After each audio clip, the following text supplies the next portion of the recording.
Friends, आप सभी का हमारे चैनल में स्वागत है। आप लोग हमारे साथ वीडियो में बने रहिए और मैं अभी एक छोटी सी न्यू कहानी सुनाऊंगी, तो आप लोग कहानी को पूरा जरूर सुनिएगा। ये कहानी है एक लड़के की, जो लड़का नौकरी के तलाश में था, लेकिन उसका सेनापति दोस्त था जो राजा के पास सेनापति रहते हैं। वो एक उस लड़के का दोस्त था, लेकिन लड़के ने सोचा कि सेनापति से नौकरी मांगना ठीक नहीं है। उसने बहुत ही कोशिश किया और कहीं भी उसको अच्छी नौकरी नहीं मिली।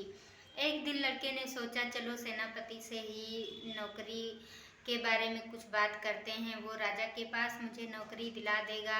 वो तुरंत सेनापति के पास गया और सेनापति से बोला, सेनापति मुझे नौकरी दिला दीजिए राजा के वहाँ, और मुझे कोई नौकरी नहीं मिली। सेनापति ने कहा कि चलिए कोई बात नहीं है, तुमको क्या चीज़ आती है, मतलब किस चीज़ में तुम्हारी रुचि है, मैं उसी चीज़ की नौकरी दिला देती हूँ। उस लड़के ने कहा, मुझे हर कोई चीज़ थोड़ी थोड़ी आती है, लेकिन खास तो कुछ नहीं है, मैं कर सब कुछ लेता हूँ। सेनापति ने सोचा कि ऐसी कोई चीज़ बताइए जिसमें तुमको रुचि है, जो चीज़ अच्छे से तुम कर लेते हो। वो उस लड़के ने कहा, नहीं ऐसा कुछ नहीं है, मैं हर कोई काम संभाल लेता हूँ, लेकिन खास कुछ नहीं है मेरे पास।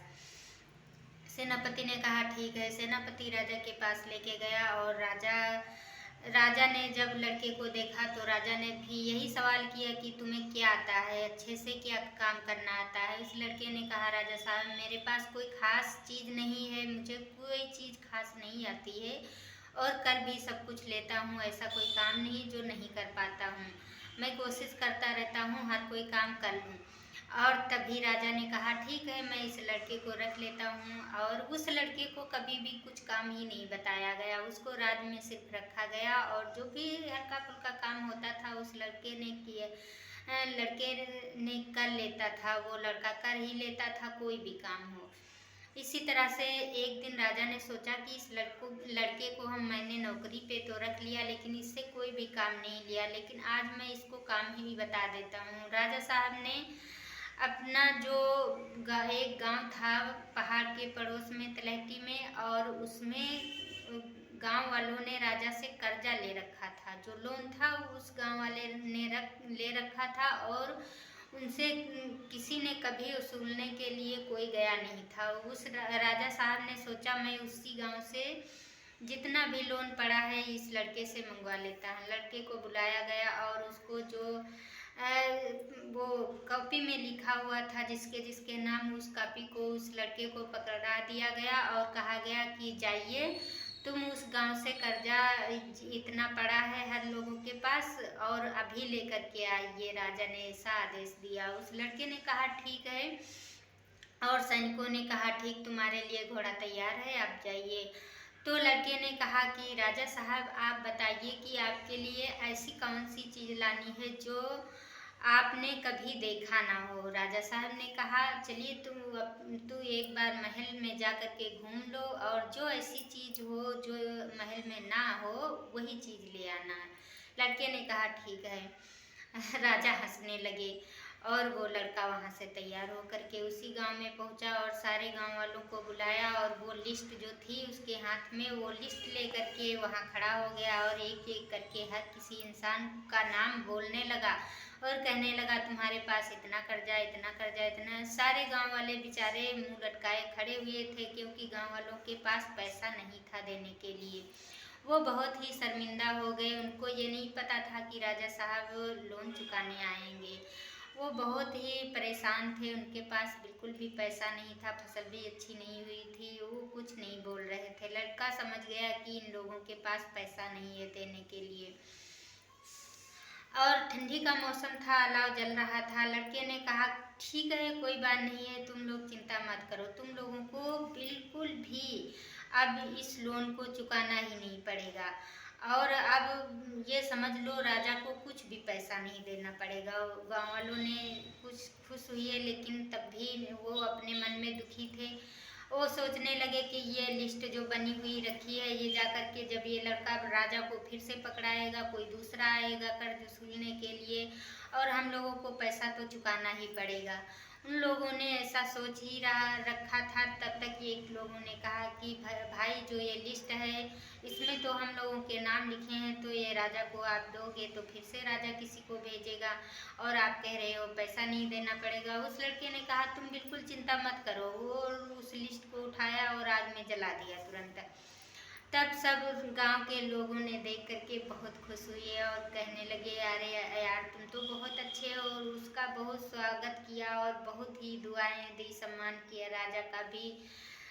राजा को भी दुआएं दिया और कहने लगा कि चलिए कोई बात नहीं, मैं आज अभी जाता हूँ राजा के पास और किसी को कुछ पैसा नहीं चुकाना पड़ेगा। मैं अभी बता देता हूँ कि किसी के पास पैसा है ही नहीं।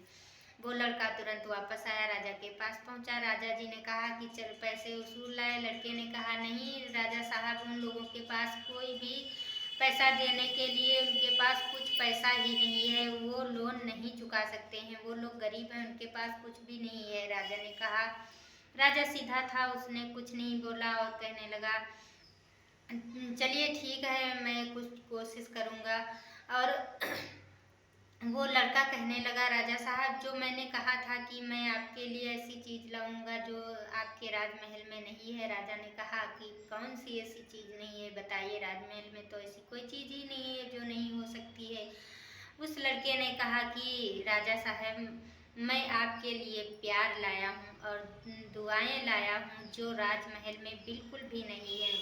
राजा चुप रहा और एक दिन ऐसा आया कि अन्य राज्य के लोगों ने राजा पे हमला करने के लिए आए थे और ऐसा हो रहा था कि राजा को ये लोग मार डालेंगे। उस लड़के ने कहा राजा जी मैं आपको बचा सकता हूँ। राजा साहब ने कहा ठीक है, मैं अपना घर महल छोड़ करके और अपनी जिंदगी को बचाने के लिए कहीं भी कुछ कर सकता हूँ। उस लड़के ने कहा ठीक है, तुम उसी गांव में चले जाइए जहाँ आपने मुझे लोन लेने के लिए भेजा था, वही जो पहाड़ के तलहटी में गांव है।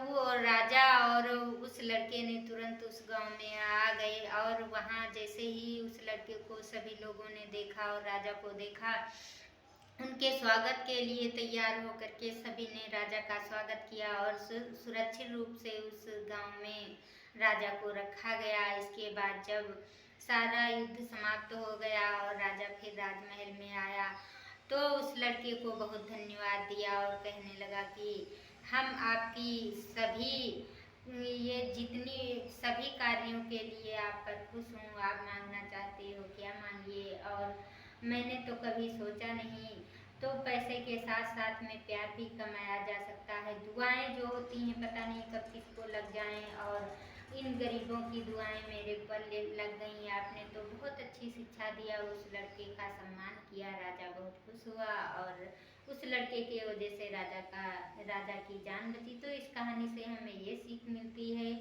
कि हर कहीं पैसा नहीं होता है, कहीं पे कुछ प्यार भी कमाना चाहिए, एक दूसरे की दुआएं भी लेनी चाहिए, तभी हम आगे बढ़ सकते हैं। तो आप लोग इस कहानी को जरूर सुनिएगा और कहानी अच्छी लगे तो लाइक करना, कमेंट करके बताना मेरी कहानियाँ कैसी लगती हैं। तब तक के लिए बाय बाय फ्रेंड्स, अगली कहानी में आप लोगों का स्वागत रहेगा और फिर आप लोगों से मिलेंगे।